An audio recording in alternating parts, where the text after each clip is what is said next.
भिडियोमा file ह्यान्डलिङसँग related हामी के रिलेटेड प्रोग्राम गर्छौं भने how to write to a file in C write something भनेर भनौं। हामीले अब फाइलमा चाहिँ सी प्रोग्रामको थ्रुबाट केही राइट गर्नु पर्यो भने त्यसलाई हामी कसरी गर्छौं भन्ने कुरा हेर्छौं। So let's start. Include stdio.h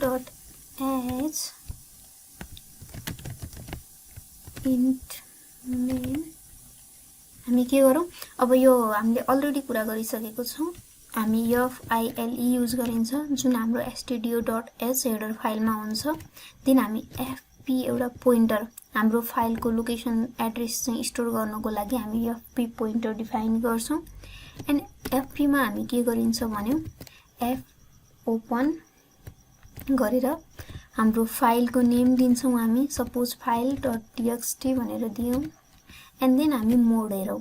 अब हामी अहिले कुन मोडमा गरौं ल राइटिङ मोडमा how to write something to a file भनेको छौं। सो हामी राइटिङ मोडमा फाइल ओपन गरौं। एन्ड देन fprintf अथवा हामी अब एउटा सुरुमा fprintf बाट नै हेरौं is equal to fp and welcome to online lectures in Nepali। यो हामीले हाम्रो फाइलमा चाहिँ लेख्ने कुरा भयो।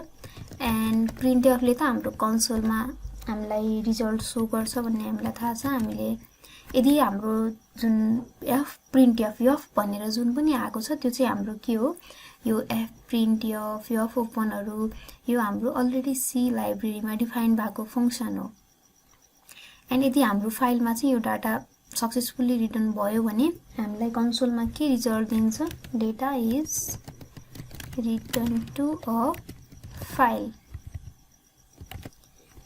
एन्ड हामीले जहिले पनि कुनै अपरेसन परफर्म गरिसकेपछि हामीले ओपन गरेको फाइललाई क्लोज गर्नुपर्छ भन्ने कुरा हामीलाई थाहा छ। अब हाम्रो सबै सी प्रोग्राम यहाँ स्टोर छ। अहिले हामीसँग यहाँ फाइल भनेर कुनै पनि फाइल छैन file.txt भनेर। एन्ड हामीले राइटिङ मोडको केसमा कुरा गरेको कुरा के छ भने यदि त्यो नामको फाइल अलरेडी एक्जिस्ट छ भने चाहिँ त्यसको डेटा ओभर रिटर्न हुन्छ र यदि अलरेडी एक्जिस्टेड छैन भने चाहिँ त्यो नेमको न्यू फाइल क्रिएट भएर हामीले राइटको लागि लेखेको डाटा चाहिँ त्यहाँ भित्र रिटर्न हुन्छ। सपोज यो हाम्रो writing.c भनेर सेभ गरौँ एन्ड यसलाई रन गरौँ। Data is return to a file भन्यो file.onlinelecturesinNepali भनेर हामीलाई आयो। एन्ड नाउ अब हामीले अब यसलाई अलिकति अपडेट गर्दियौं अनलाइन लेक्चर्स इन नेपाली मात्रै भनौं। अब यसलाई हामी फेरि रन गर्यौं भने चाहिँ के गर्छ भने यसले अलरेडी एक्जिस्टेड जुन हाम्रो फाइल छ अहिलेसम्म त हामीले रन गरिसकेको छैनौं यसलाई। अहिलेसम्म welcome to online lectures in Nepali छ। तर अब हामीले यसलाई रन गर्यौं भने data return to a file भयो। अब खोलेर हेर्यौं भने अनलाइन लेक्चर्स इन नेपाली मात्रै हुन्छ भने। अब अर्को कुरा चाहिँ यो त हामीले यहाँ fprintf युज गरेको छौं जसमा हामीले मल्टिपल एकैचोटी दिन सकिन्छ भनेको धेरै स्ट्रिङ एकैचोटी। अब एउटा क्यारेक्टर मात्रै हामीले हाम्रो फाइलमा लेख्नु पर्यो भने हामी के गरिन्छ भने त्यसको लागि हामी सपोज हामी कुनै एउटा character ch is equal to a हाम्रो फाइलमा हामीले यो a लेख्न खोज्यौं भने हामीसँग फंक्सन कुन हुन्छ हामीसँग putc भन्ने फंक्सन हुन्छ यो putc। एन्ड हामीले ch लाई हाम्रो fp मा राखिन्छ।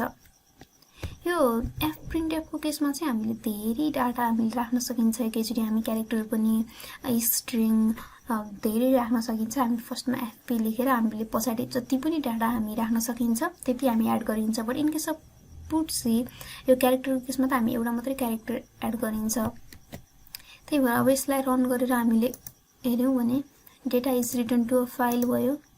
अब हामी हेरौं ए मात्रै आयो भनेको कुनै एउटा सिंगल क्यारेक्टर राइट गर्नको लागि हामी के गरिन्छ, हामी पुट सी युज गरिन्छ भने अब फेरि रिडको केसमा हामी गेट सी युज गरिन्छ। हामी हाम्रो रिड वाला सेक्सनमा हेर्छौं।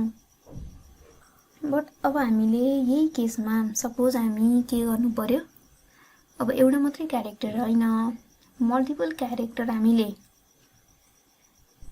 राइट गर्नु पर्यो भने हामी के गरिन्छ भने एउटा क्यार स्ट्रिङ क्रिएट गरिन्छ।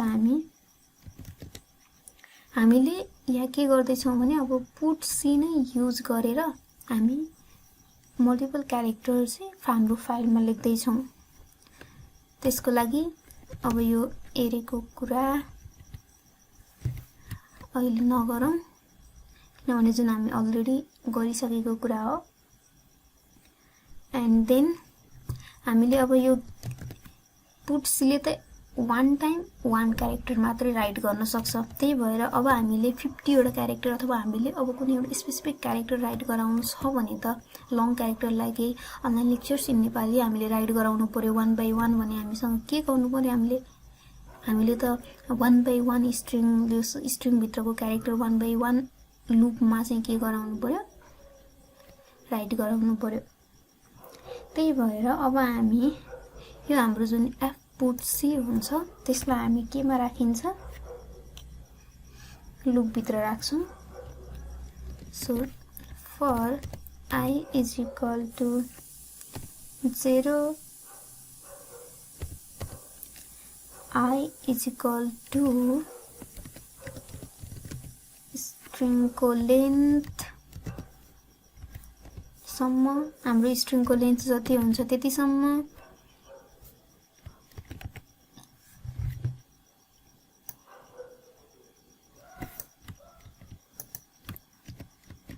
अब हामीले लेखाउने कुरा पनि हामी के गरौं भने युजरसँग मागेर राइट गराउने के। हामीले एफ ओपन गरेर फाइल ओपन गर्यौं, हामी कन्सोलमा युजरसँग केही इनपुट माग्छौं,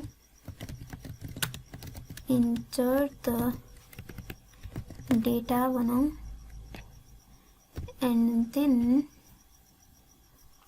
अथवा इन्टर एनी स्ट्रिङ भन्दा पनि हुन्थ्यो। अब स्ट्रिङ हामीले पहिला अहिलेसम्म गर्दै आएको के थियो, हामीले स्क्यान अफ युज गरेर हामी केही डेटा लेख्थ्यौं।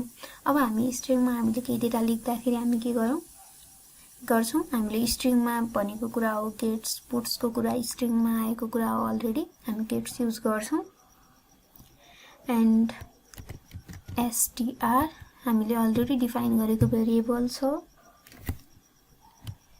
एन्ड यसलाई अब हामीले एफ पुट सी, अब हामीले सीएस हुँदैन एसटीआर आई, एन्ड देन हामीले अब एसटीआर लेन युज गरेपछि यो चाहिँ हाम्रो स्ट्रिङ डट एच हेडरमा हुन्छ। हामीले स्ट्रिङ पढ्दाखेरि थाहा पाएको कुरा हो। एन्ड देन सरी जबसम्म हाम्रो चाहिँ स्ट्रिङको लेन्थसम्म पुग्दैन, हामीले दिएको डेटा अब इन्टर गरेको कन्सोलमा इन्टर गरेको डेटाको जति हुन्छ लेन्थ तबसँग के हुन्छ, पुट सीले चाहिँ 1 बाइ 1 क्यारेक्टर के गर्नु पर्यो, लुपमा राइट गर्दै जानु पर्यो हाम्रो फाइलमा।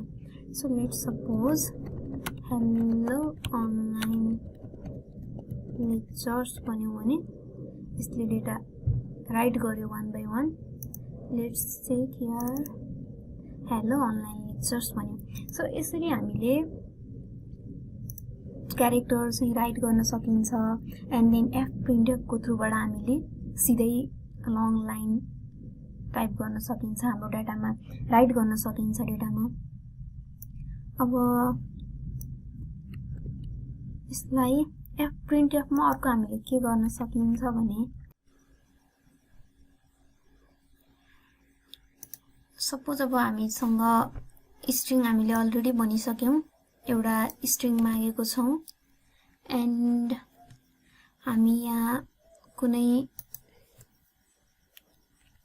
another integer int a is equal to 5 भनेर दिउँ and another char ch is equal to एउटा क्यारेक्टर दिउँ and अब यो f print f मा हामीले यो मल्टिपल डेटाहरु हामी सिधै f print f मा एड गर्न सकिन्छ हामी %d %s %c %d हाम्रो के हो कुन भेरिएबल हो a हो %s हाम्रो कुन हो str हो and then ch हो हाम्रो सेभ गरौँ यसलाई रन गरौँ फर्स्टमा केही डाटा हेलो भनौँ and then data return into file अब हाम्रो फाइलमा के रिटर्न हुनु पर्यो a को भ्यालु 5 and hello and हामीले दिएको क्यारेक्टर यस यसरी चाहिँ यो प्रिन्ट f को थ्रुबाट हामी मल्टिपल डेटाहरु डिफरेन्ट डेटा टाइप भएको डेटाहरुलाई पनि हाम्रो फाइलमा के गर्न सकियो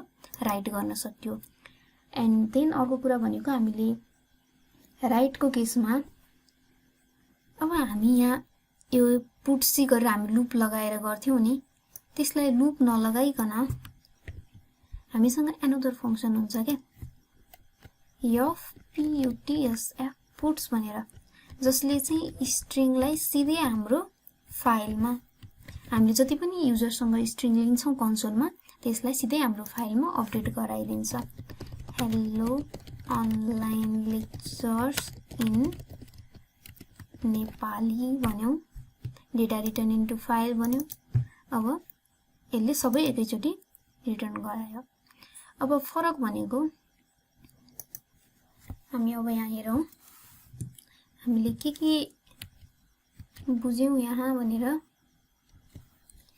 यो हामी राइट को केस हेर्दै छौं अहिले राइट को केसमा हामीसँग के हामीले थाहा पायौं भने हामीसँग डिफरेन्ट फंक्सन के हुने भयो हामीले क्यारेक्टर मात्रै राइट गर्दै छौं हाम्रो फाइलमा भने यो पुट्सी हुने भयो एकचोटीमा एउटा क्यारेक्टर मात्रै हामी यो पुट्सी को थ्रुबाट मल्टिपल क्यारेक्टर एउटा होल स्ट्रिङमा भएको डेटा रिड गराउन त्यसरी राइट गराउन चाहन्छौं भने हामीले के गर्नु पर्यो लूप युज गर्नु पर्यो एन्ड देन अनदर फंक्सन हामीले के गर्यौं यदि त्यो सबै डेटा हामी एकैचोटी राइट गराउँछौं भने हामी यो पुट्स युज गरिन्छ अल स्ट्रिङलाई एकैचोटी भने देन हामीले अब मल्टिपल डेटा टाइपहरु छ हामीसँग अनि त्यो सबैलाई हामी राइट गराउन चाहन्छौं भने हामी यो प्रिन्ट f युज गरिन्छ